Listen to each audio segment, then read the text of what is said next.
Collaboration and networking are essential in any area as they enhance the learning experience, prompt teamwork, improve skills, foster creativity, and facilitate adoption of change. Emphasizing collaboration in higher education prepares students for the demand of the modern workforce and enable institutions to stay innovative and responsive to evolving challenges and opportunity. Someone well said, networking is not just about connecting people. It's connecting people with ideas, and people with opportunities. The theme for the session is growing need to build collaborative network and partnership.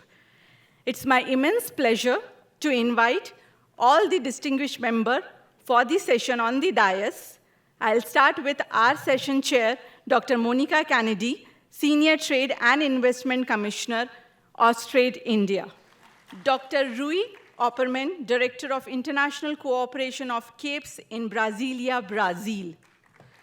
Dr. Uni20, CEO, IIT Bombay, Monash Research Academy, India.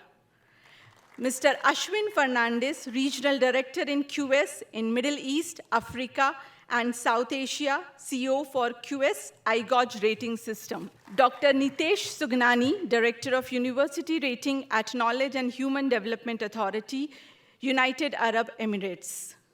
Dr. Pitwi Matutu, Chief Executive Officer, University, South Africa.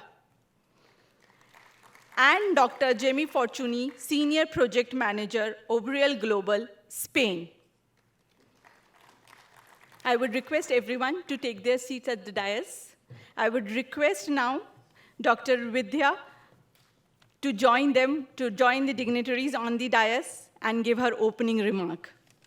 We have a very distinguished panel and a very big, large panel extending from Australia to Spain, to Barcelona. But nevertheless, I think it's a very, very important panel and a very important discussion that's going to happen. And I hope that it will be interactive and we also have time for the Q&A. The reason is that, for all of us, I think what is most critical is partnerships and networks.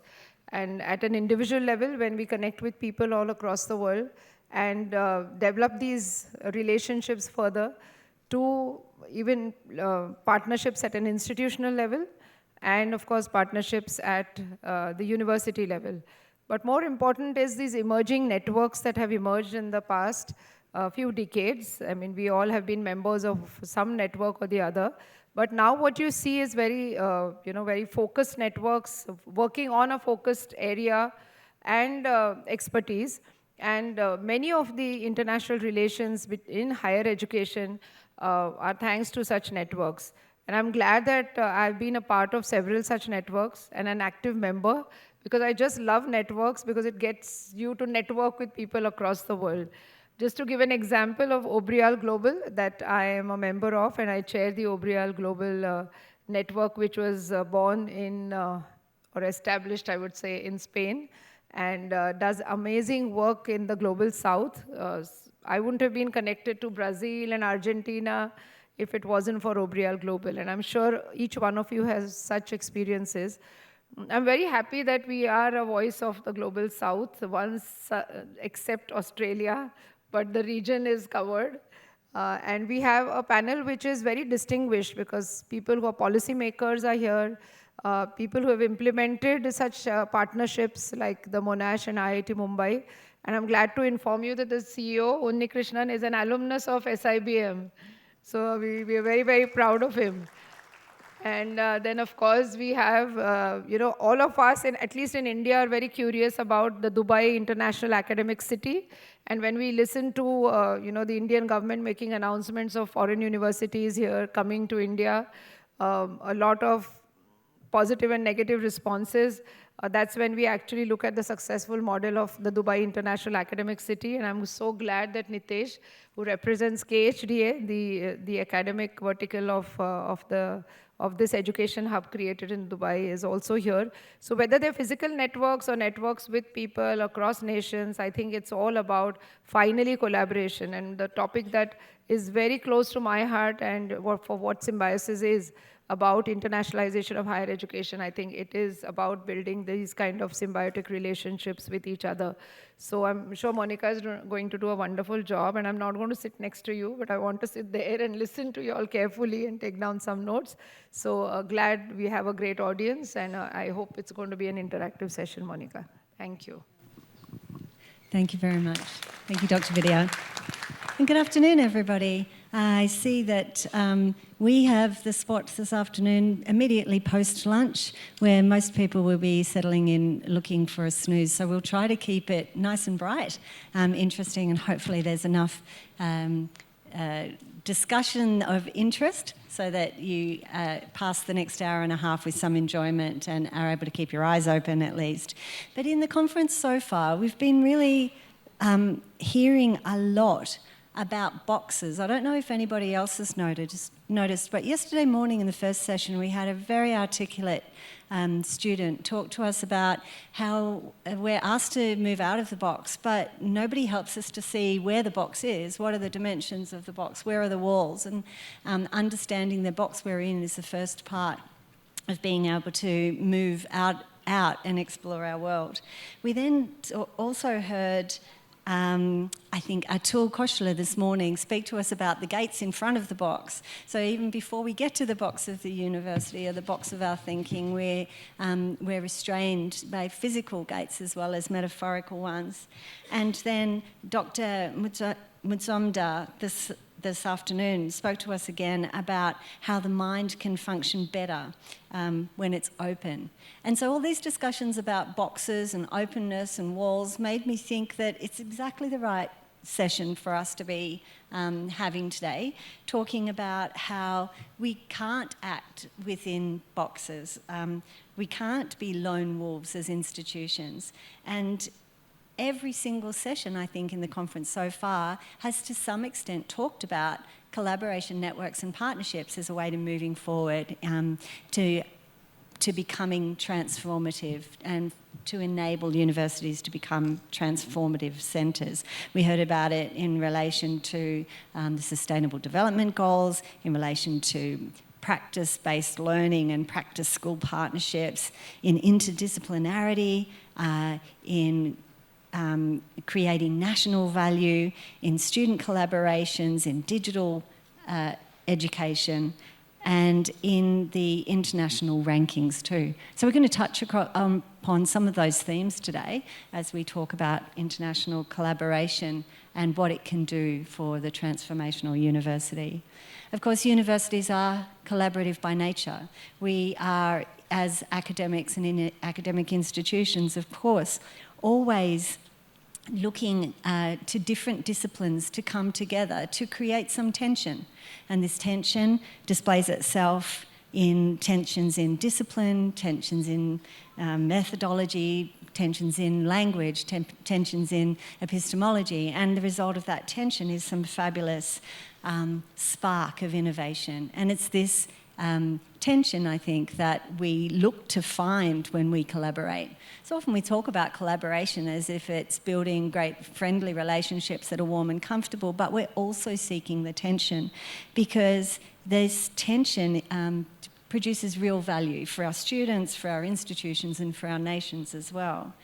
So the transformative role of universities, which is the theme for this conference, sits within the global context and one here in India which is particularly important. We're seeing, in the presidency of the G20, India looking globally in a way that perhaps we've never seen before. Certainly for Australia, we're noticing it in the relationship that we've been building in our trade, in our defence, in all aspects of diplomacy. But India is engaging in this way all around the world.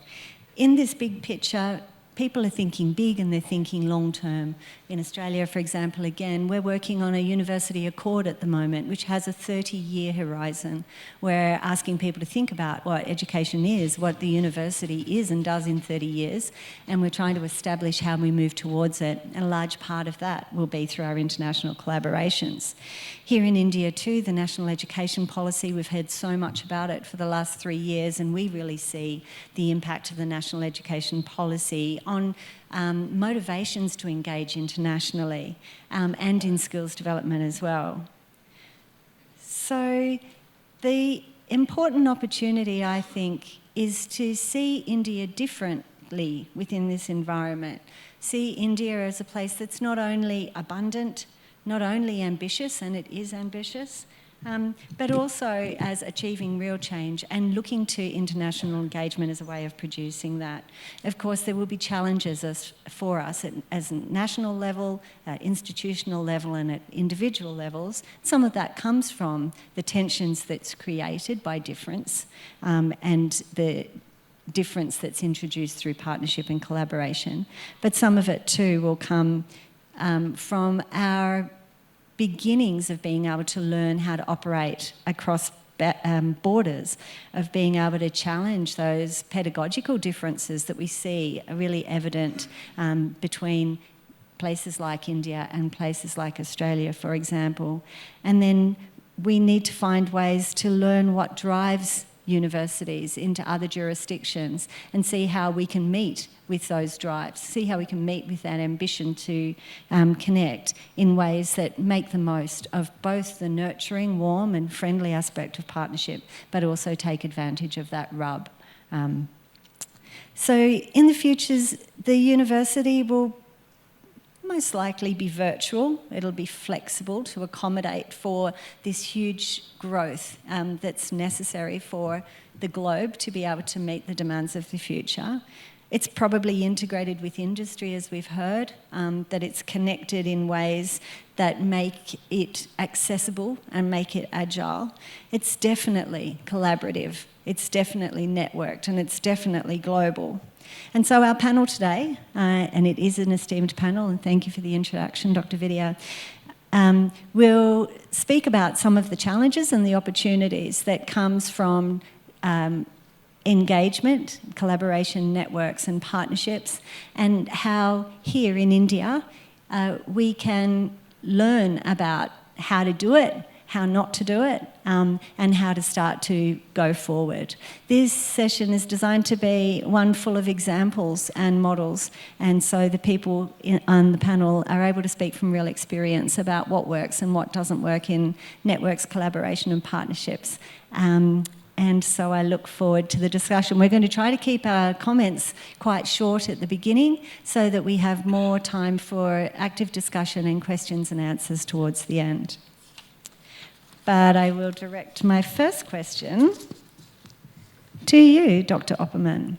Dr. Opperman, what's been the experience of Brazil, of institutions coming together to deliver good outcomes? And what opportunities do you see for South-South collaboration? How do you see it playing out for India and Brazil in particular? Okay, good afternoon to everybody. Thank you very much, Dr. Monica.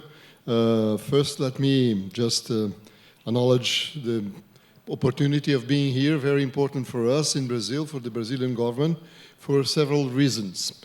One of them is that the next presidency of G20 is Brazil in the next year.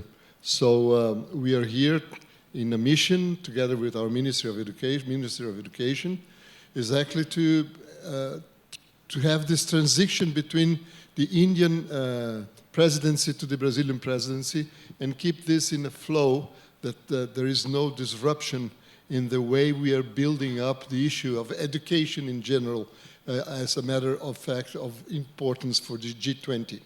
But on the other hand, the Uni20, that's a very original proposition made here from Symbiosis, which we came exactly here, we accepted the invitation very gladly, honored, because we think that higher education has its own role, has its own identity.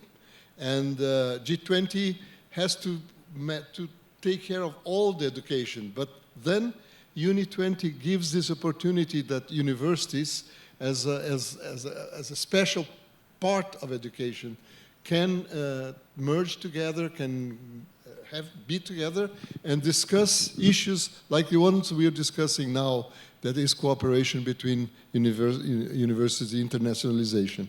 And so I really have to acknowledge the importance that Symbiosis and Obrial have done to make this possible. And we do hope that we learn with you how to do that. So next year, you're already invited.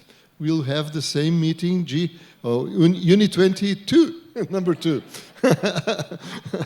Like films, you know, series of films. But certainly we'll have a meeting like this one, because it is a space that has to be continued in time because of its importance. And all what we have been seeing today, yesterday, today, and tomorrow certainly assures that. And third, I think that the issue of the South-South is a very important issue. I must say that I was very much impressed by the speech of Dr. Vidya this morning about how we see the South-South interaction. I think that we are not reproducing the power relations that we have had with the Northern Hemisphere, with the more advanced countries. We are building up our own models of relationship. And I was very touched by the ceremony of the students coming with the flags, because the flags represented countries that we in Brazil, we dream to be in contact, we dream to be have relation, but so far we haven't had this possibility, because for us it's easier to go to Paris than come to India. And we have to acknowledge that. This is not by coincidence. This is a way that historically has been built the relationship, and higher education is always in this direction too. So South-South is much more than just mobility. Mobility is only one part and not the major part of internationalization. Cooperation is the key issue. We have to cooperate, and cooperate means that we have to see our own problems, our common problems. We have to bring our man-force, we have to bring our infrastructure, our knowledge, our laboratories, our universities, our investigative centers together to tackle these problems together. And obviously, mobility comes with this thing. What happened in the past, what happens with the Northern Hemisphere is that we send a lot of students there. Very few students come to us. And this is a one-way relationship, which is all right. I mean, we should continue with that. But when we are talking about South-South, we cannot miss the possibility that we have of transforming our problems together, building cooperation between us, having the Northern Hemisphere as well. I mean, we are not xenophobic. We want to have everybody together. But we want to have our problems as the main issues of the international relations. And it's not my problem or Indian problem. Climate's a problem of the society, but it's a problem that we have to tackle. Poverty, food security, urban problems, and there you go. So we do have this possibility with the internationalization in the South-South strategy. And just to finish my first intervention, I would like to quote one Brazilian educator, internationally known, called Paulo Freire. Paulo Freire said once that education doesn't transform the world, but education transforms the students, the people that will transform the world. So don't forget that. Thank you. Thank you very much. A great quote from Pierre. I think anybody who's studied education across the globe would know that quote and use it frequently. Thank you very much. The transition of presidency from G20 to Brazil next year will be a really exciting high point. I think India's shown the world a lot about the G20 presidency that I think will be wonderful to watch in Brazil as well. So thank you for the invitation. I imagine we'll all be there. Dr. Uni20, I wonder if we could speak a little bit about the partnership that has been developed in the geographic south between IIT Bombay and Monash University. It's one of those partnerships that really is an example of excellence in PhD partnerships in particular, very long-standing. Do you think it's a partnership that can be replicated? And if it can, what are the conditions under which it would work? Multiple questions, so would have taken a longer time, so I'll try to concise it. Very happy to say that this is the first time ever in the world two education institutions of repute, Monash University of Australia and IIT Bombay of India, decided to have a jointly badged PhD program. You had joint supervision done in the earlier past. The first time anybody attempted to have a student getting a PhD, doctorate from IIT Bombay as well as Monash University. And the idea was conceived by the government, some people from the government of India and Australia, then requested IIT Bombay to get it organized that way. The institute started in year 2008. Signature got assigned for that one. And we formed a Section 8 company to make it happen, so that is independent from both the universities. So it had all the prerequisites of a company, governance practices which will be impeccable. That's where it got started. And a governing board got created with, including the Vice Chancellor and senior management members from Monash University, as well as also 5 from the IIT Bombay. And the head of the academies, initially 2 of them were at Pro-Vice Chancellor level, from Australia deputed. I come from an industry background. I'd been a head of a company, now moved and imported into the academia right now. That's what the program. So we have a 4-year program of which 3 years the researchers spends in India and 1 year in Australia. While they are in India, we do pay them much more, approximately 12 to 13% more than what a JRF or an SRF gets paid by the government of India. Second is, of the 4 years, 1 year when they spend in Australia, we pay them equivalent to what Australian universities pay, $33,000. And we are not funded institute at all by the government or anybody. So we need to depend a lot more on our industry participation. So right from the beginning, we were very focused on ensuring that only translatable topics are taken for PhD. And it is a professor from IIT Bombay and a partner office from Monash University together will come with a topic of relevance, which will solve a problem in the society or that is going to be emerging tomorrow, so that you will have an IP created or a know-how created which is going to be used by industry or maybe the society. That's why it is curated. And the academy accepts the topic and decides to fund it. Many of them we will go back to the industry, which is a relevant industry, and they have the possibility for further curating it to suit them if they're going to be funding the full program. So that's why it is done. Cutting it short, that the topics and themes that we're working currently are artificial intelligence, machine learning, quantum sciences. It's the first vertical. Advanced robotics added on to that, the first one. Second is circular economy. Third, that's the waste to energy, biodiversity maintenance equivalent to that. Third is climate change mitigation technologies. It comprises of entire, every possible technology which is going to be emerging in the world also. Biosciences, biotechnology and wellness is the next item that we have got. Infrastructure, smart materials, because the modern world is needing not the conventional nanomaterials. You need smart materials, which is going to be getting embedded into the future equipments of the world, both medical, electronic, all of them. That's the next one. And management is the last topic that we do have. And the next thing is we currently get almost 40 students taken, 20 each to intake. Sometimes it can be 25 depending upon the fund available with us. And the admission is 1 out of 100. It's a 5-stage process, one of the most difficult admission process in the country or maybe in the world. Because whatever is studied at Indian IIT itself is a difficult thing to enter into. In that, to have only 1 out of 100 selection happening, it's a difficult thing for us to be choosing the students. The finest of them apply for this because it is something where you are able to ensure that whatever is an international research exposure and experience is available for you in a joint fashion, part done in India and part in Australia.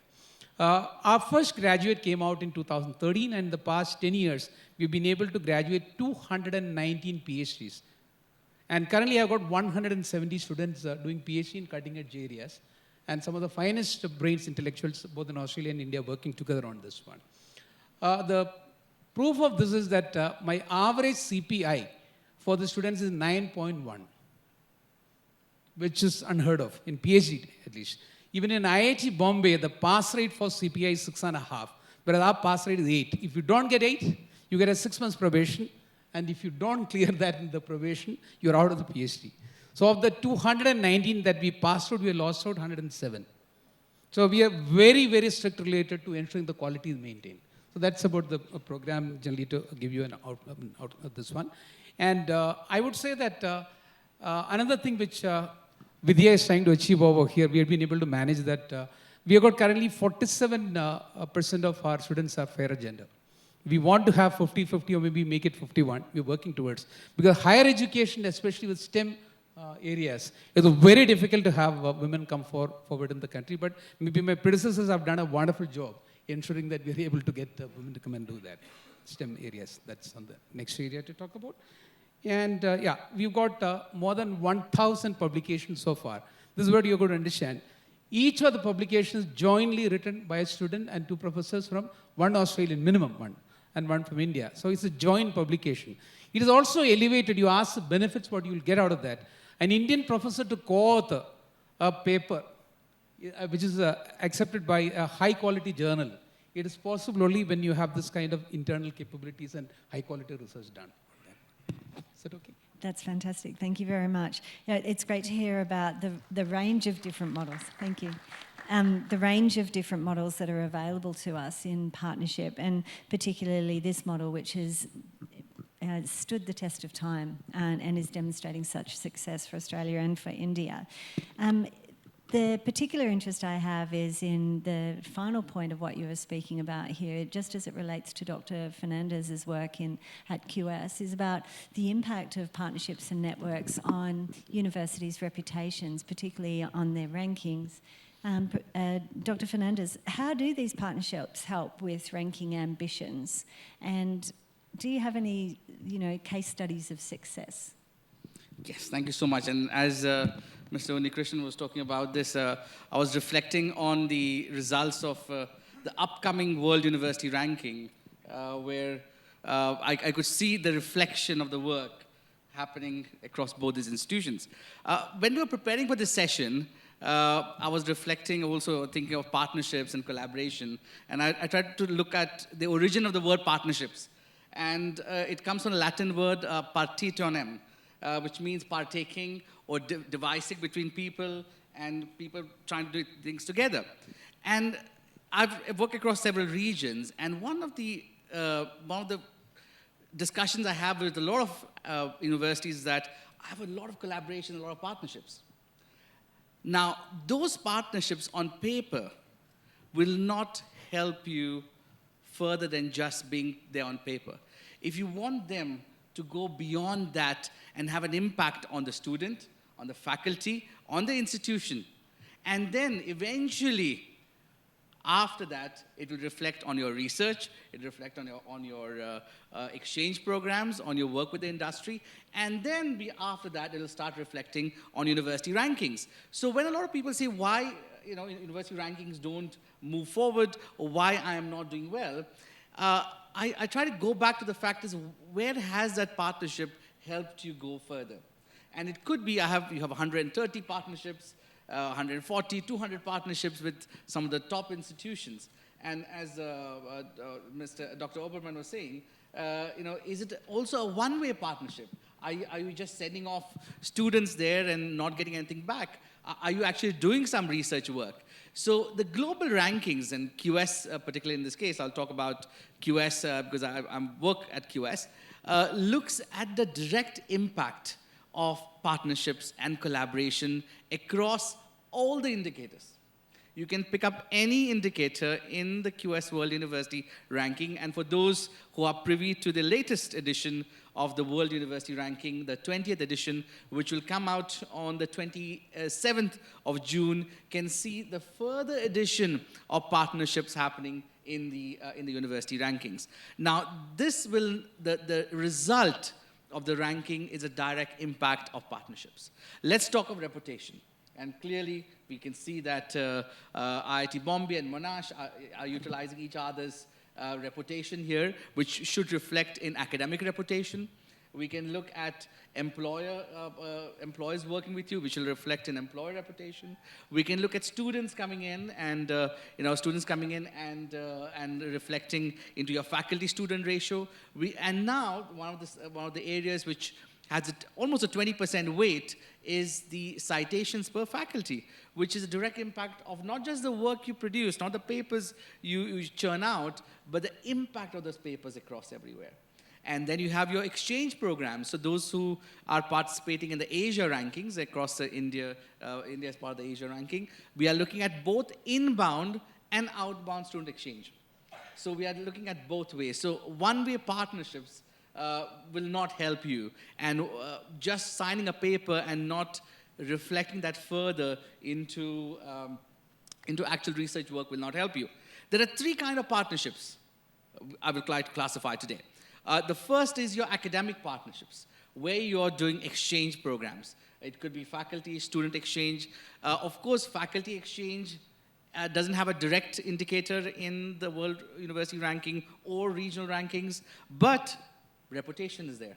When a faculty goes there, experiences your institution, there's a direct impact on your reputation. The second is research.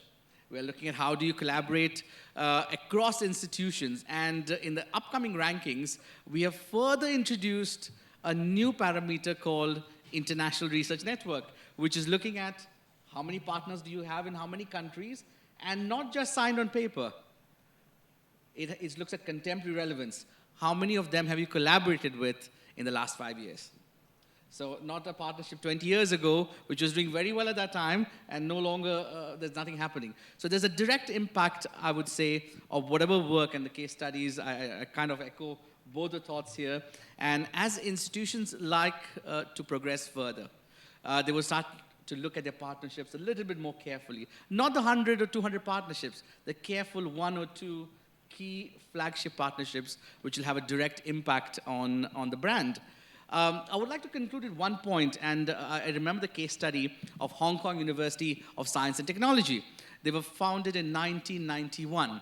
And when they were founded, they tried to find out what they could do, like IIT Bombay as well, into looking at a strong partnership to get into the executive education. So they partnered with Kellogg in 1998 and created the HKUST Kellogg partnership, which was one of the most popular transnational partnerships at that time, which later transformed HKUST also using best practices, and now they no longer have the partnership. They're doing on their own, and they're ranked very well in the Financial Times executive MBA rankings and so on. So partnership has to take you to some point as well to gain your own independent status as well, where you can shine at the same time. But it will start working with you as you start and as the work reflects in some system. It could be a ranking system, it could be an accreditation system, but I think rankings, of course, the frequency of them annually will definitely make sure that if it's an impactful partnership, it does have an impact on the output in the rankings. Yeah. Thank you, Dr. Fernandez. Thanks very much. I think we are in the habit in universities of signing MOUs all over the place and having them sit on a shelf. It's those agreements that deliver. And I think the theme from your presentation might be, it only works if they're worked. So thank you very much for that. Dr. Sigani, I was wondering if we could move our focus now to foreign campuses, and we're seeing the real rise in the UAE of opportunities for universities to internationalise through a presence, a geographic presence. Can you talk to us a little bit about what the journey has been for the UAE and what you see as opportunity as India opens up to foreign campus establishment? Are there any lessons you have for us from the UAE? How might it work here? Sure. Good afternoon, everyone. It's a pleasure to be here. Thank you to the organizers, to Dr. Vidya in particular, for inviting me to be here. I'm going to try and sum up a 20-year journey in the next 4 to 5 minutes, so I'll try my best to do so. I'll just start with access. I'll talk about why Dubai did this, and it goes down to the demographics of the city and the country. As you probably know, 90% of the population are expats, like myself, living in Dubai. the local population is less than 10%. So the Emiratis, the local people of the land, less than 10%. Now these Emiratis have always been taken care of by the public system, public schools, public universities. But with the large number of expats going back 20 years, there were hardly any options in terms of higher education. So there was a real need for access and opportunity. And in 2003, Dubai did something that no one else had done before, which is they built a free zone, a free trade economic zone dedicated to the purpose of education. This was called Dubai Knowledge Village, set up in 2003. And the model was, let's put up all the infrastructure. Let's make it easy for these campuses to come in. So they put up world-class infrastructure, had shared facilities, libraries, accommodation, and so on, and said if anyone wants to come in, all you need to do is get a license and start operating. So that was the start of the journey, 2003. It was extremely successful. A lot of campuses started coming in, and it grew so quickly that all the space in Knowledge Village was fully occupied in 2 years. So then there was a need for expansion. What they did is they built another free zone called Dubai International Academic City. We've had visitors from Symbiosis recently come see us at Academic City. This was a larger space and gave institutions the chance to expand, to grow from the incubation phase into becoming comprehensive institutions. But by 2007, we realized very quickly that there was a conflict of interest in the role of the regulator at the time. So the landlord, the free zone authorities that were selling land or leasing land were also the regulator. They were making decisions as to who would come in. And they realized there was a need to separate this. And so they established KHDA, the agency that I work for, the Knowledge and Human Development Authority. We're tasked with the licensing, quality assurance, and regulation of all private education in Dubai. So this includes early childhood, schools, universities, and vocational education. KHDA realized that we needed a quality assurance model. And what we decided to do, and this is one of the lessons I would say would be good for India, is all these universities that are coming in from India, from Australia, from the UK, they already go through accreditation. They already go through robust systems of quality assurance. We decided we're not going to ask them to replicate all this work. We wanted to reduce burden. We said, you bring what you have. Bring your accreditation, bring your internal systems, bring your external systems, and we will build upon that. So we will take what you have, ask you some additional questions. So that's an important lesson I'd like to share.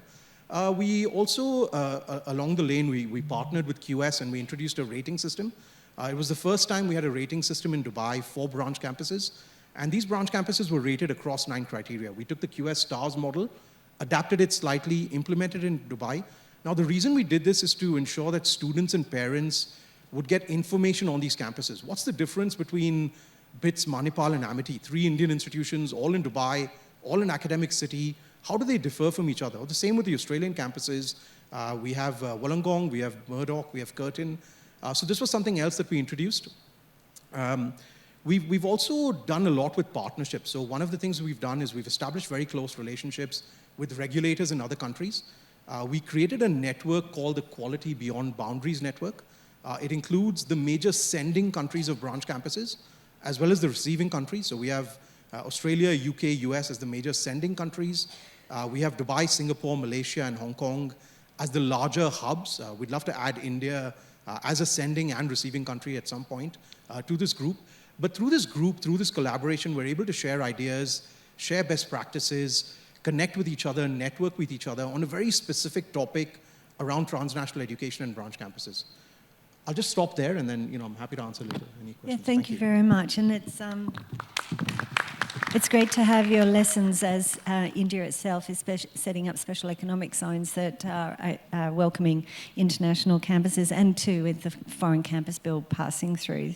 It's interesting too to hear you talk about the foreign campuses as a strategy for access and opportunity. And this is something I think that we heard Katrina Jackson talk about in the keynote earlier today. Dr. Matutu, in South Africa, there's, I understand, quite early on the international program through collaboration. I wonder if you could talk to us a little bit about where South Africa is at on the internationalisation journey and what's working for you and what fails, if you have any examples of what's not working. Thank you very much for the question. Let me just start by thanking the organizers of the conference. As the Chancellor has mentioned, I see it as a festival I don't remember ever being pampered the way in which we've been pampered here. We appreciate it, and it's a space for clear discussion, thinking together, and also opportunities of collaboration. I'm with University of South Africa, which is a representative body of the 26 public universities in South Africa. I'm the Chief Executive Officer there.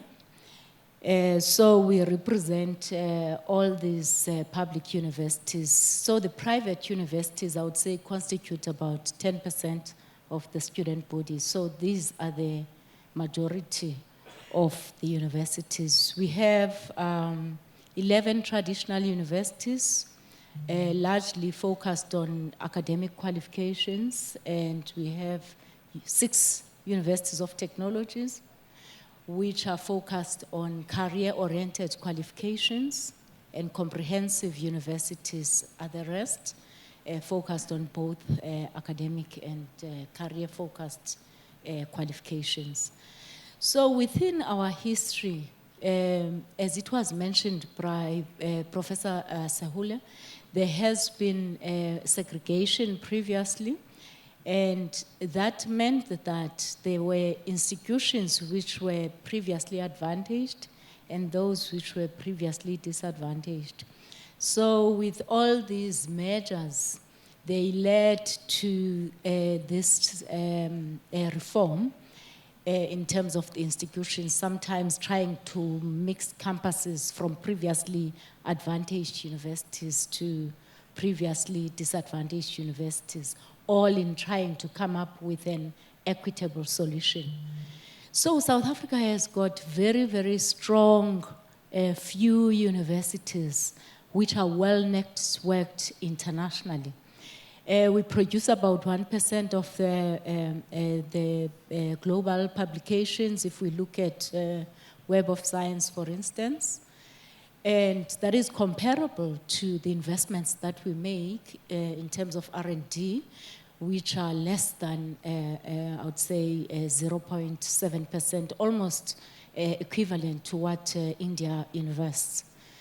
The population size in our case is about 60 million, and so that makes us a relatively small country in the broader scheme of things. So this unevenness and inequality among institutions, it does translate to our universities, with rural universities lagging behind in terms of research. Although they are not necessarily intending to be research intensive, but at the same time, the intention, because we want to grow our system, we have 1 million students right now. By 2030, the target is supposed to be 1.6 million. So it is important that some of these rural campuses become at some stage research active institutions. So what we experience is that this unevenness makes it very difficult for one to have a blanket approach to partnerships. There are those universities, wherever you go in the world, you'll find out that they are partnering with University of Cape Town, University of Stellenbosch, and so on. Yet there are those universities which do not have much in terms of the active partnerships. And that has a reason. Because of these inequalities, what you find is that the percentage of staff with PhD qualifications is so limited in some universities, yet the undergraduate teaching is overbearing.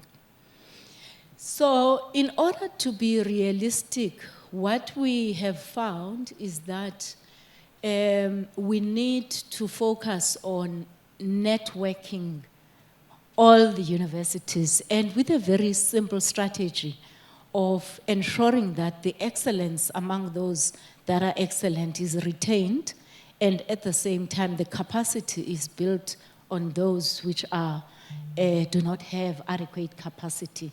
So one has to have that kind of two-pronged approach. As it was mentioned previously, the issue of looking at staff exchange and so on sometimes does not work where there isn't capacity.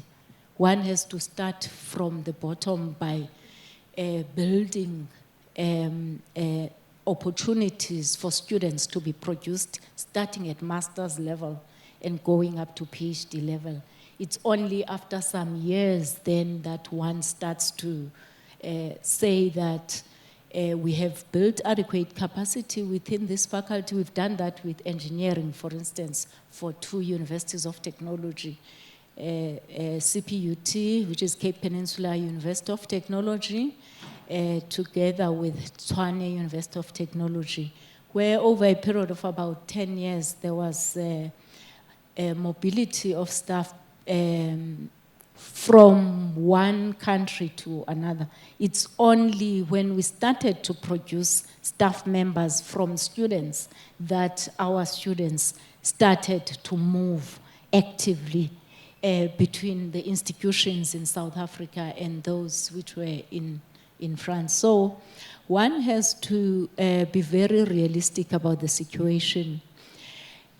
Coming to the South-South collaborations, what we are observing is that normally when we have South-South collaborations, government would have intervened. For instance, we've got the BRICS, which is Brazil, India, Russia, South Africa, and we have the IPSA, India, Brazil, South Africa. You find out that those collaborations in terms of funding, they are managed from government top down.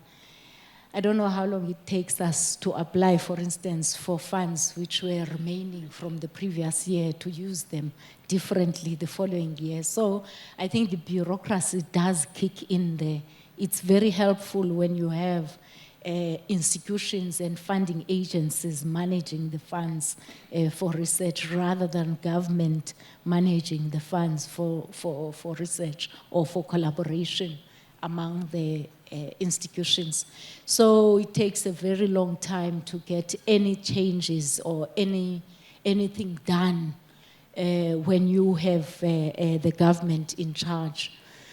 What we are observing as Universities South Africa, as we are conscious of this inequality, is that if you focus on research collaboration only, you then eliminate a lot of institutions in terms of institution building. So it becomes important that you take institutions where they are. Institution building is quite a critical component of building collaborations. Excellence has its own place, and nurturing excellence and harnessing excellence is important.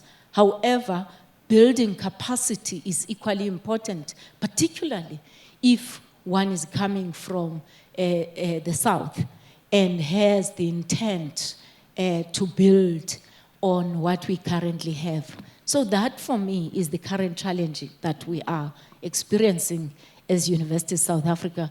We are not a research funding organization. We have to look at higher education institutions holistically. Thanks. Thank you very much. It's really interesting to learn about the domestic networks that are really providing the foundation for capacity building and then for broader international collaborations in your part of the world. So thank you so much. I want to just go very briefly to Australia, if I can, to Professor Michael Wesley. He had just a brief note to the delegates here. And then after that, I might go back to the panel to ask some more questions before I go to the audience.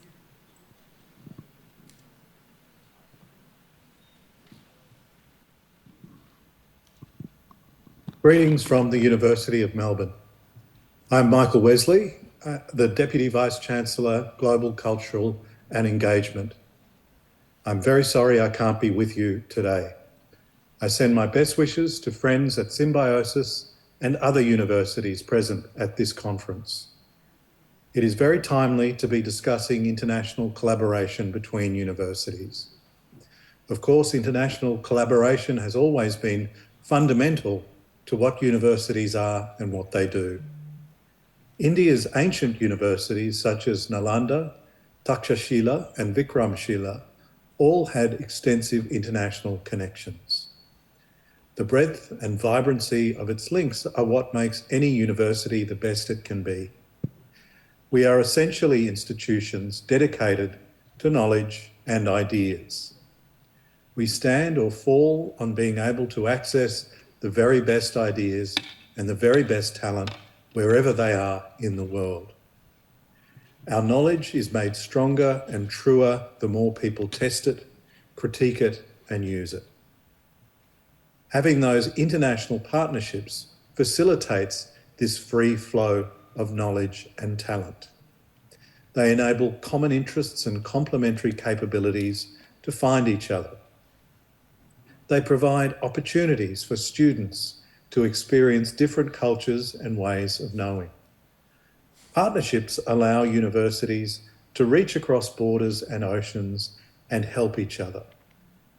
University partnerships are becoming more crucial, not less, with each passing year.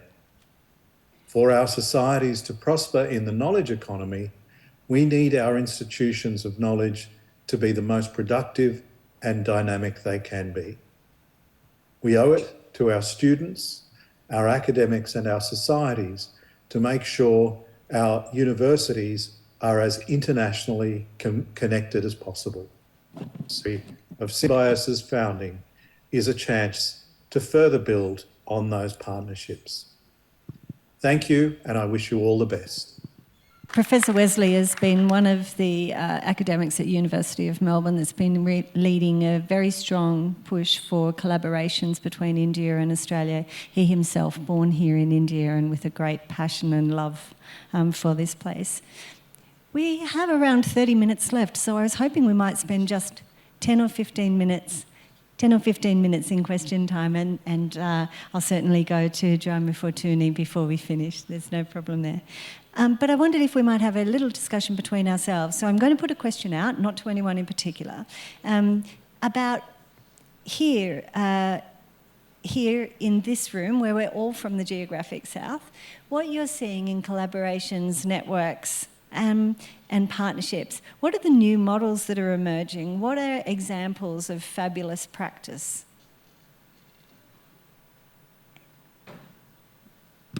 There we are. Thank you. Because there's an experience available, I can talk about it. Transnational collaborations will need a trust factor and absolute transparency. If both the sides don't have the same or similar intentions, it will be a hide-and-seek game. That's why you would hear about many universities having 100 international relationships and hardly anything taking off. So that's something very, very important. And second is, in my opinion, you have to have some gain and some loss in that, because education institutions are not profit-oriented. You can always have a joint venture between two companies because both are going to gain commercially. Here, it has to be very clearly defined as to what is the gain for both, and it can't be financial. So that's something which you're going to define very clearly. And third, the mentality or the leadership of the organization makes a lot of difference. Why Dr. Majumdar and Vidya had been able to create so many international relationships? Because they think, starting with itself, their mind is global in nature. You can't be a local in nature and having relationship built. You should have that international outlook in your mind and inclusiveness, looking at education as a global affair, not something local. Thank you. And Dr. Opperman. Yes, I'd like to comment on one experience. In fact, it's ongoing projects that we have for a long time now between the former colonies of Portugal in Africa and Brazil. We share many cultural aspects. We share the language, Angola, Mozambique, São Tomé, Guiné-Bissau, and others. And what we have been doing in collaboration, first, the exchange of students, but also we have helped in building up some universities, new universities at these places with, according to their own needs for determined subjects. But one thing that is the most important, and you said something very spectacular, formal, or interesting, is that Brazil, as you know, is a high producer of agricultural goods. And one of the facts for that is that universities' research have managed to make production of agricultural goods in lands that were not believed to be productive. That's called the savanna lands of Brazil. And this was really a miracle because today they are producing all sorts of agricultural goods. And with the African countries, this also happens very much. So what we are doing for many years now is a collaborative study, both in preparing men force for that, preparing teachers, professors, and preparing technicians for the agricultural production in these countries. So this is what I mean when I say that internationalization cooperation is not just mobility. In fact, is a cooperation in terms of putting up solutions for problems that are there and that are needed, and that university and the research institutes are the only ones that really can provide answers for that. So this is very important. And apropos of that, in talking about rankings, you know, if outreach, you call outreach, we call university extension. If this would be deemed as important or essential, it is being now in the international rankings. You can be very sure that at least Latin American countries would twist their positions because we have a very long historical relationship with society. We are rooted in society. Society sees us as their legacy. Public universities, doing public teaching, doing research is their own asset. So this is something that we also, in the South-South relationship, should look for, because this is a completely different from most European universities have a big difficulty in relation to society, and not to mention the American ones that only sell services, right? Thank you, and I can see your colleague, Dr. Fortuny. Yes, thank you. I want to explain something that has to do with the experiences that we have of collaborating, but I want to start linking with the first reply that Dr. Opperman says regarding the collaboration South-South, because in essence, our institution, our organization, Obreal Global, is an organization that has the focus on the South-North collaboration. And when we explain that, we always say that we have the S of the South in capital letters, and we have the N of the North in small letters, because we want to give the leadership of the collaboration between South, and the North will be there as facilitators and being humble, more humble than we were in the past, and try to not make harmful and to be there just helping, not trying to colonize or do any other the sign of power. For us, is being there as a facilitator and trying to do that. Regarding that, one of the recent experiences that we have had, and this is a spoiler that what I'm going to explain later, I'm going to make a summary of the last work we are doing regarding collaboration and networking in the South-South relations. One of the concrete things that we have done, and has to be with intervention with Dr. Aishwin Fernandez, regarding the need that the papers are nothing. The papers doesn't mean the collaboration. You can sign an MOU and that's nothing, right? We agree fully with that. We should tell you that we try to work always with concrete actions, but concrete actions require public policies, that articulate the financing help around these issues. What we did is, regarding the last MOU that we signed between African Union Commission and CELAC, the Community of Latin American Caribbean States, that was on higher education and research. We want to move forward, and we, after signing this MOU, the same African Association of Universities, so we come from the African Union Commission to the Association of Universities, had the idea to look for partners in Latin America and Caribbean regarding their specific research agenda. So we create, together with the help of Obreal and together with the Association of Colombian Universities, a survey where we sent the survey to all the Colombian universities, where they showed the interest in different fields of research of the African universities. And we are not expecting, at this point, we are not expecting to get funds to continue. We are going to put them in contact to start the conversations by video conference and start to talk.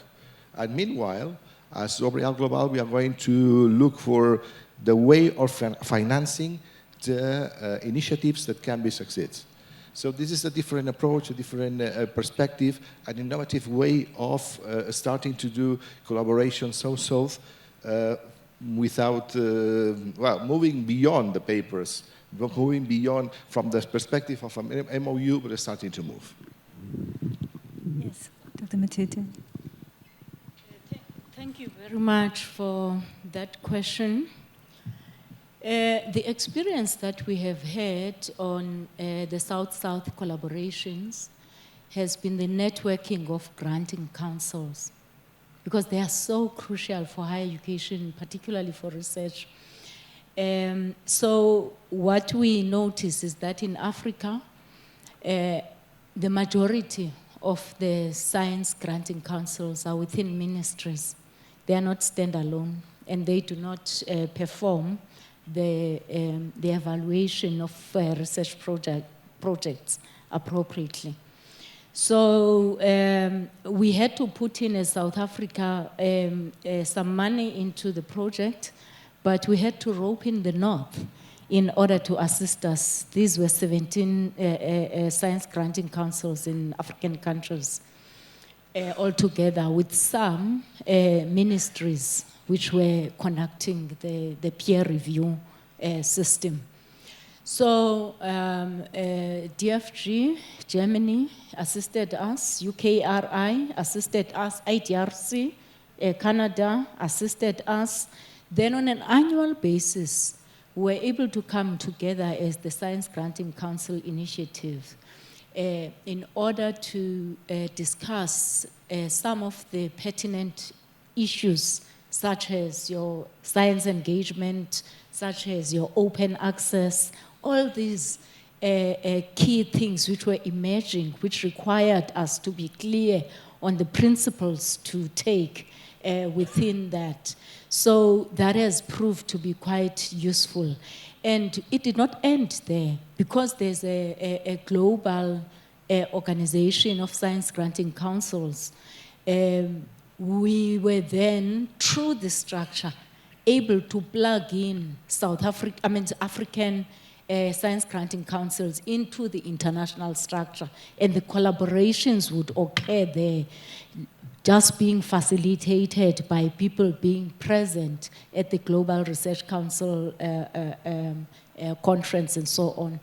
So what we have tried now within South Africa, in order to encourage and to enable the participation of the previously disadvantaged university, is to look at a particular country, and usually this would be facilitated by the embassies and so on, and there would be a visit that, for instance, if they come to India, for argument's sake, and there will be facilitation of collaborations, meetings, side meetings, apart from the mainstream workshop, and look at the potential of organizations coming together or higher education institutions coming together.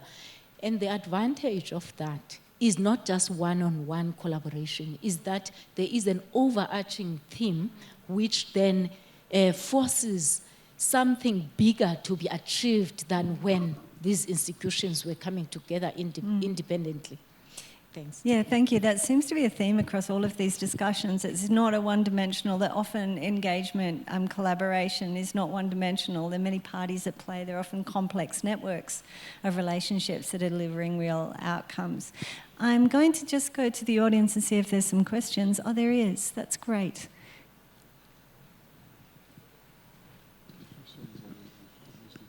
And if you wouldn't mind just saying your name and institution first.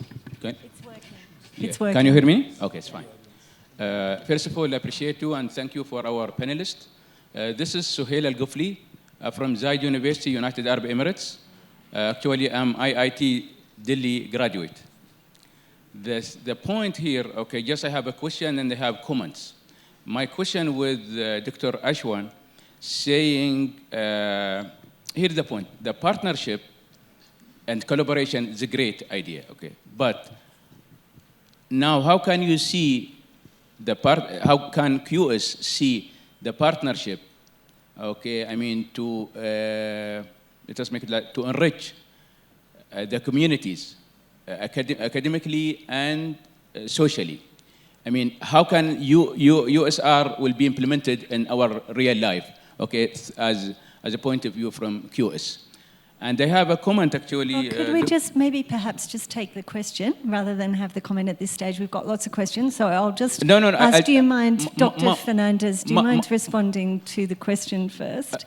Ma'am, my comment is less than 15 minutes exactly. I'm saying, okay, Mr. Natosh, of course, okay, I appreciate you are in UAE, but UAE has academic movement more than 45 years.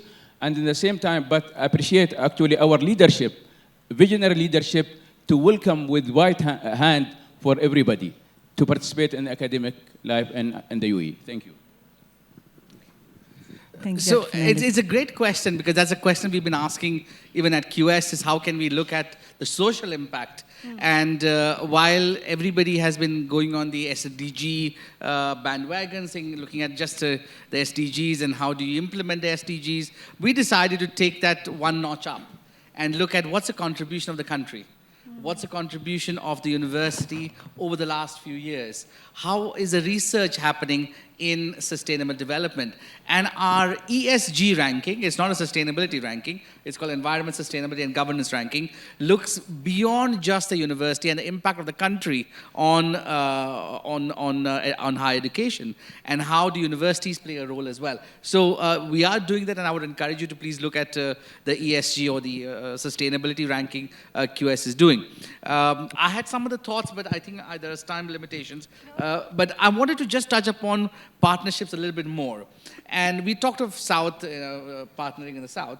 But one of the challenges I find in India is even partnering between North and South in India is a big challenge, right? People are not even partnering in the country at this time. And that mindset has to probably change. That's a different problem from signing partnerships. How do we encourage national consortiums? And I think Australia does a great job with the University of Australia, leading that with all types of universities part of it. But maybe that's because most of the institutions are public in this case. But India has got private, public, and a lot of divide in that. And then there's a different debate altogether. So we should be looking at even partnerships within India and how that can enrich, because best practices will happen also from partnerships coming from India. So great job. And there's also another one, the research intensive.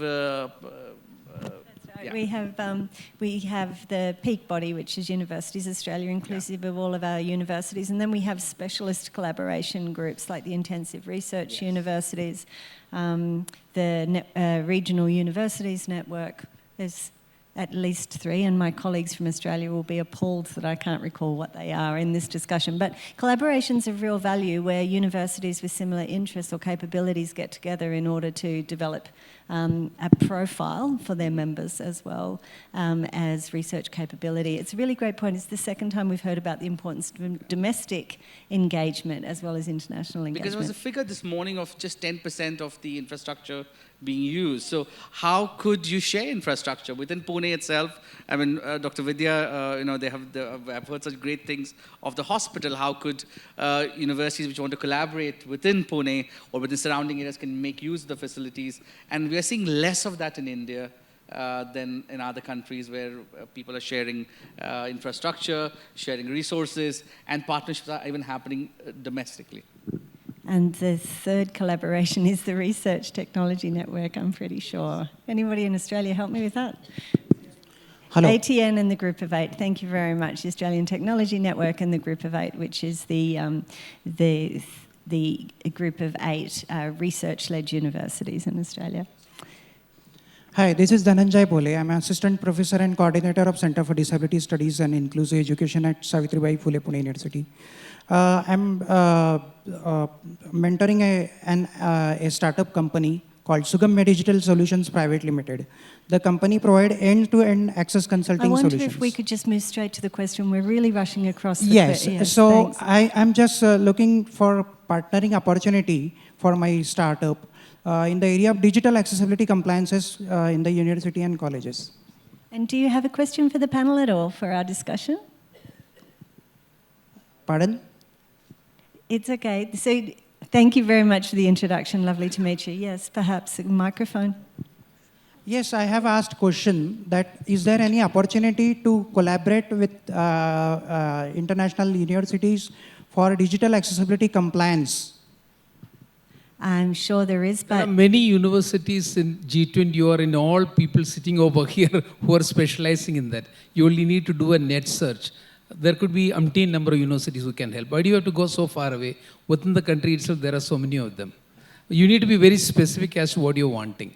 But this is a little more of university to university cooperation between transboundary equivalent is what is currently spoken about. So your topic is separate. We can possibly separately help out outside the meeting for that one.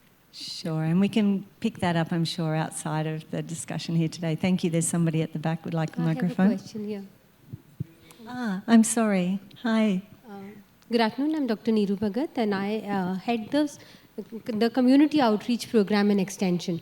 Thank you, Dr. Rui, for bringing this up about working with the society. So my question to all of you sitting out there, how can the two universities collaborate in order to understand each other's community? Because if you understand community, we will have more empathy. If my problem is your problem as well, like student exchange takes place, and the students come here and see our community.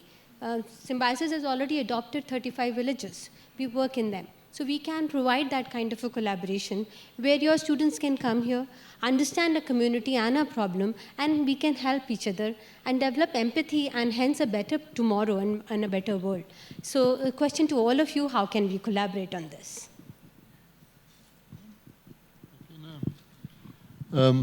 Just let me tell you one thing. I speak Portuguese, and I barely speak English. And when Indians speak in the speed of Formula 1, I don't understand.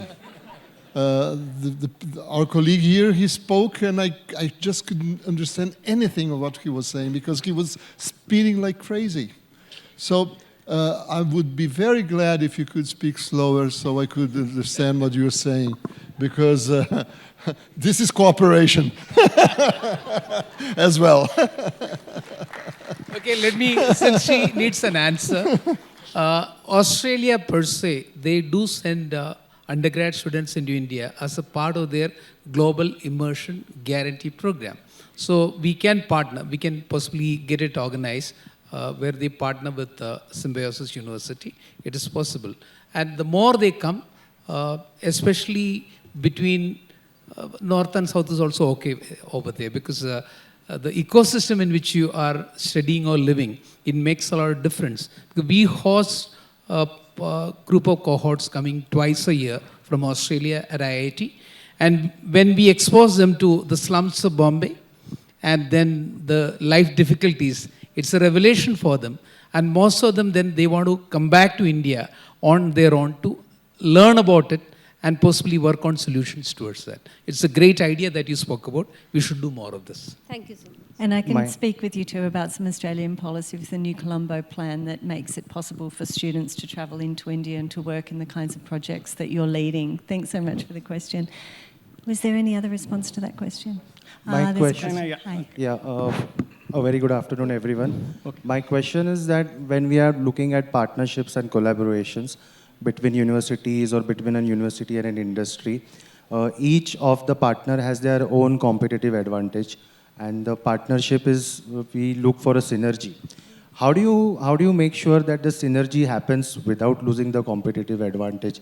Because if we lose the competitive advantage, a differentiating factor at the cost of partnership, and its synergy does not come out. So how do you make sure this happens? It's a really good question, and I'm happy to start off, and I don't know if one of my colleagues would like to finish, but I love this question because to me, it speaks to the heart of what partnership is. You know, no two parties should enter a partnership if they don't have a gap somewhere that the other party can't fill. So for me, understanding the opportunity, understanding where my own gaps are, my institutional gaps are, and identifying a partner that can fill those gaps for me, and then finding out what I can do to reciprocate. You know, it's that mutuality that's very important. When you buy into a relationship that has that kind of a sentiment about it, where there's been early and good work done on where complementarity sits, then you can engage in a trusting relationship that kind of removes any anxiety about competitive advantage or comparative advantage, because the partnership will be long-lived and will serve both parties well. It's something I think that Dr. Vidya mentioned this morning in a meeting about how partnership has to be two-way. It has to be mutual, otherwise it won't succeed. And if it does succeed for a short time, it won't endure. So I think that early work in understanding each partner's strength and being sure that you have a capability that serves your partner well as well is a good place to start. Can I come in there, please? The issue of competitive advantage is big for universities. This is what we're experiencing in South Africa, where universities compete so much that to get them to work together, you have to provide all kinds of incentives, centers of excellence, nodes here, main hub here, and so on. However, when you look at the reality of it, take an example of COVID and look at how the world worked together to ensure that we tackle the COVID virus. So if it was about competitive advantage and so on, I don't think we would have worked as swiftly as we did. We had joint calls, for instance, for COVID alone in the African partners that we had. And I'm talking about the 17 science granting councils, where they asked everybody to work on this, including the science engagement component. For the first time, we had a call which included science engagement in that particular instance. And I wanted to mention that we do have a number of research chairs in engaged research, in engaged society.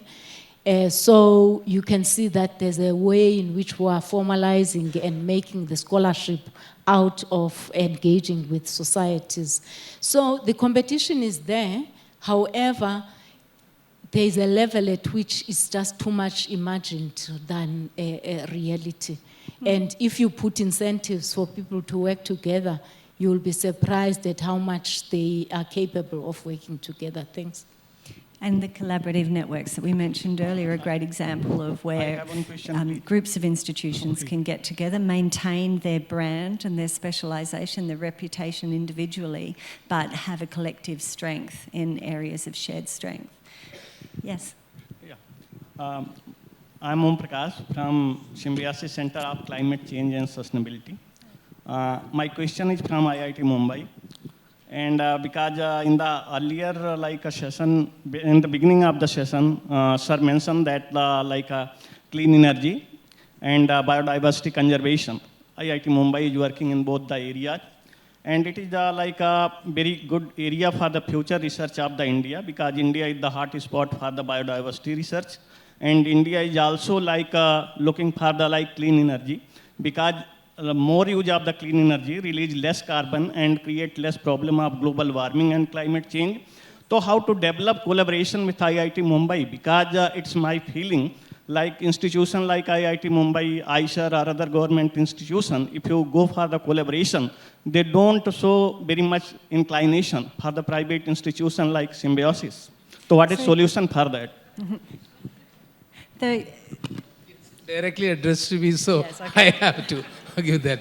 There is no aversion for it. Maybe we'll have to take it out of this meeting to find a way for it. Since you mentioned about for climate change related, the National Center for Photovoltaic, National Center for Battery Development, all these are ensconced at IIT Bombay, and they do certainly allow others also to participate. So if there is a research area specifically needed for you to partner with, say for example, if you want to work on perovskites, then please specifically talk about it, then we'll connect you up with the right people over there. And I don't think there is any way they will ever say no for it. See, most of them are very busy. IITs are no more teaching institutions, they are researching institutions. Currently of the 13,000 students we have, almost 65% of them are doing either PhD or masters. We are no more than manufacturing unit for making undergrads. Those days are over. So once they are totally focused on research, they will want to have something complementary to come in. So it is possible for you to do that way. And Symbiosis has got certain stature, so you should certainly be able to. I think we should, if they need any specific area, I'll help them out. Yes, just a comment, a fast comment on that.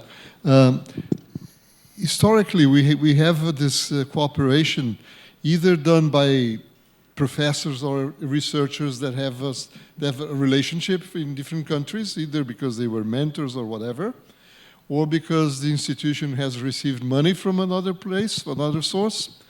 But what we are saying now is that we should look for problems that are common problems and tackle these problems in cooperation. And I mentioned climate change, but climate change it's a world problem. But in Latin America, climate change has a lot to do with the Amazon forest.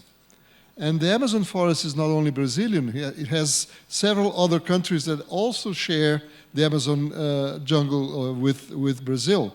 So now, because we have set that the problem is the climate change, is the forest, then we are now having a meeting of the countries, of the Amazon countries, to put up a strategy of research, investigation, and development of innovation technology concerning the Amazon forest. And this will involve all countries that have a part of the Amazon, as well as European and American and North American countries that have to give technology or lend technology for the problems that we are doing. So this is a good example of changing from mobility or from seeing partnerships made of individuals to tackle real big problems of the society, where then universities can share and give their contribution very significantly. Thanks very much. And it sounds like there are lots of questions about how to connect and make collaborations. And we're right at time. Manaz Khan. Hi, I'm Manaz from Austrade. And my question is for Professor Uni, as you touched based on TNE. And we've got some stunning examples coming in from the Dubai Academic City and our own country coming up with the Gift City model, UGC coming up with branch campuses. So what I would like to know is that what do you think Indian universities need to do in order to get ahead of the curve to build big TNE partnership, not just based on mutuality, but equity as well?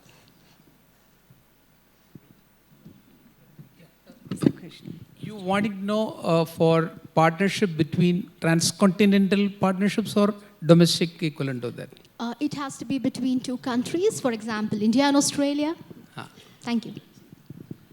See, first of all, there should be a geopolitical tandemness between the countries. Why Australia and India are working and Quad countries will work a lot more is because you need to have some kind of a patronage or support or indirect feeling from the ruling elite or the governance of the country. So that's a must.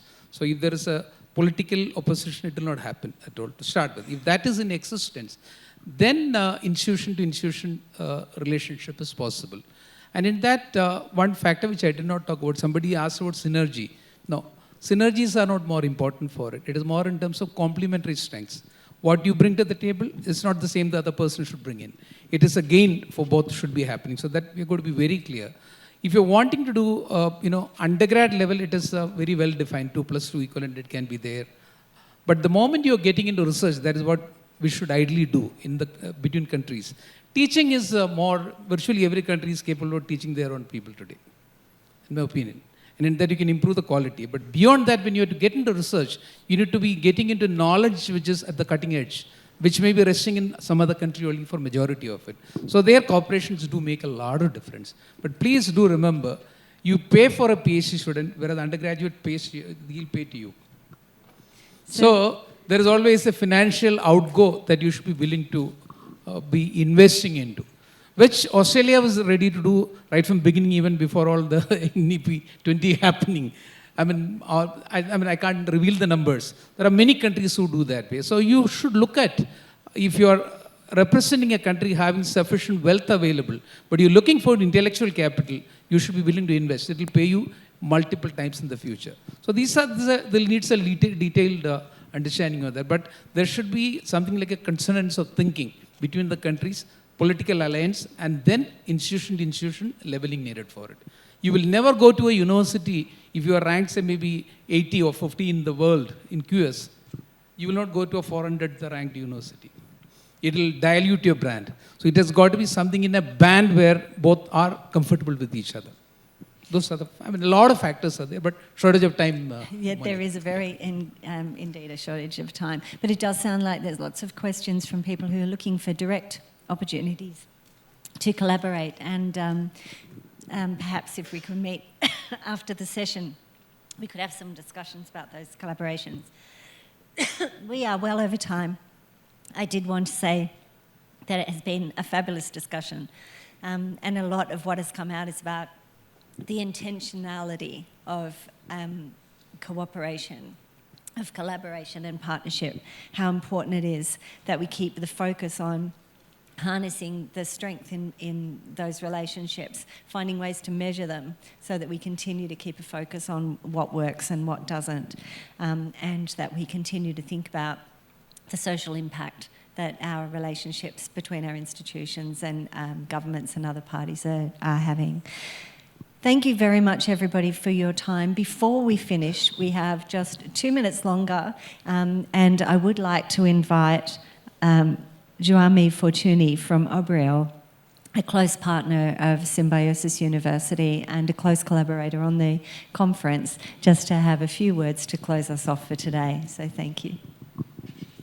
Yes, thank you very much. As what I should say is something quite formal, I will take the opportunity to, if I may, to talk from the podium, as it's not a statement, but it's a kind of a statement regarding the framework of the work of cooperation of Obrial and how to fit with the G20 and the collaboration with our Indian institutions.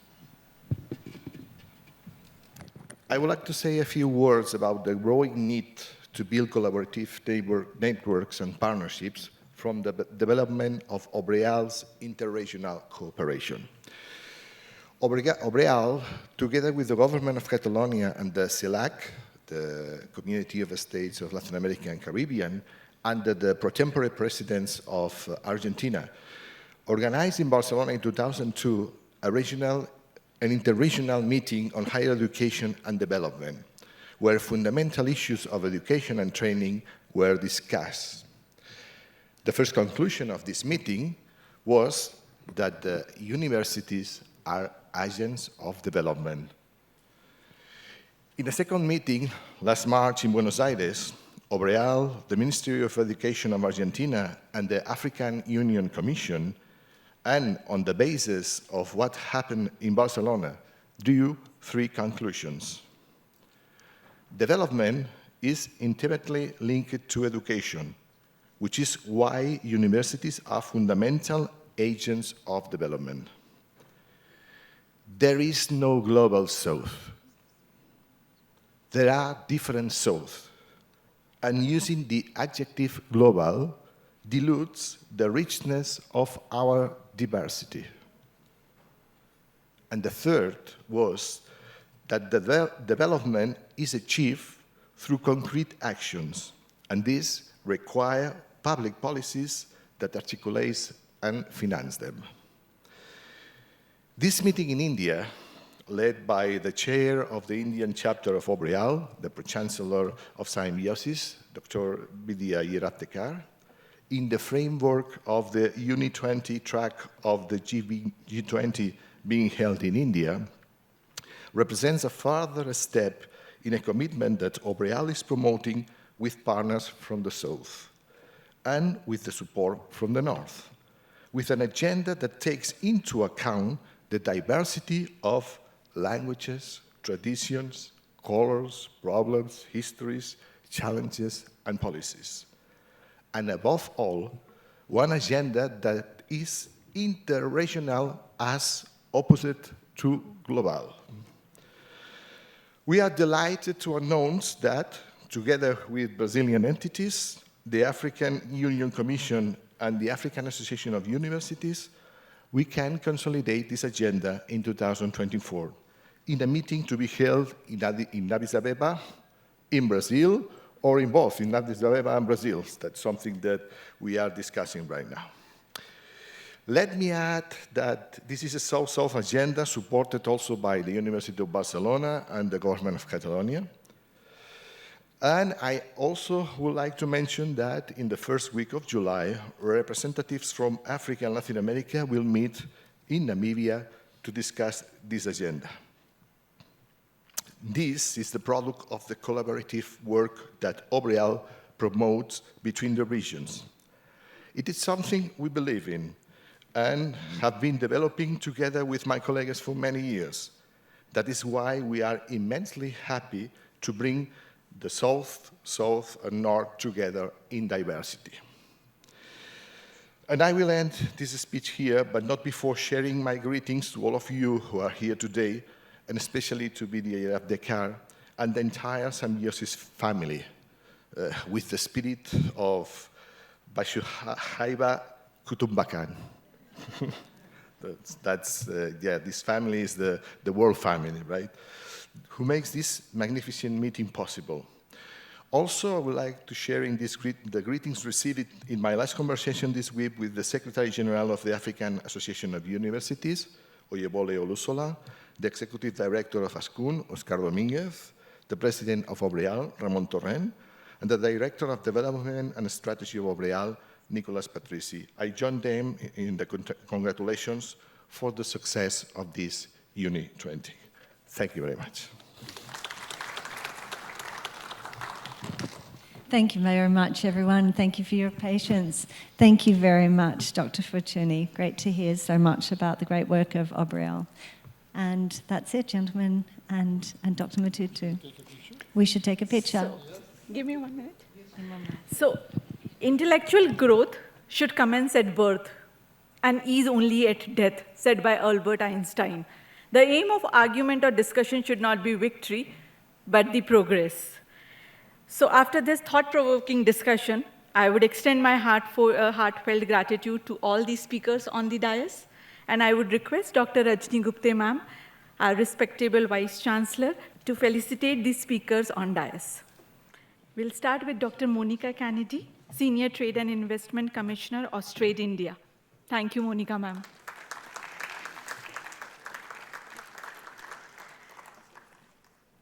Dr. Rui Opperman, Director of International Cooperation of CAPES in Brasilia, Brazil. Thank you, sir.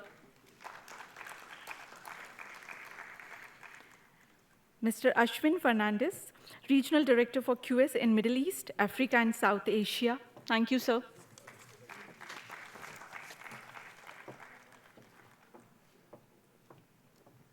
Dr. Nitesh Sungani, Director of University Rating at Knowledge and Human Development Authority, United Arab Emirates. Thank you, sir. Dr. Petvi Matutu, Chief Executive Officer, University, South Africa. Thank you, ma'am.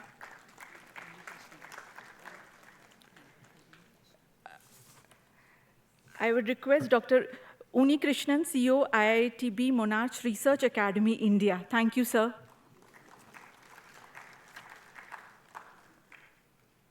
Mr. Fortuny, Senior Project Manager, Obriel Global, Spain. Thank you, sir. I would request all these speakers for a group photograph.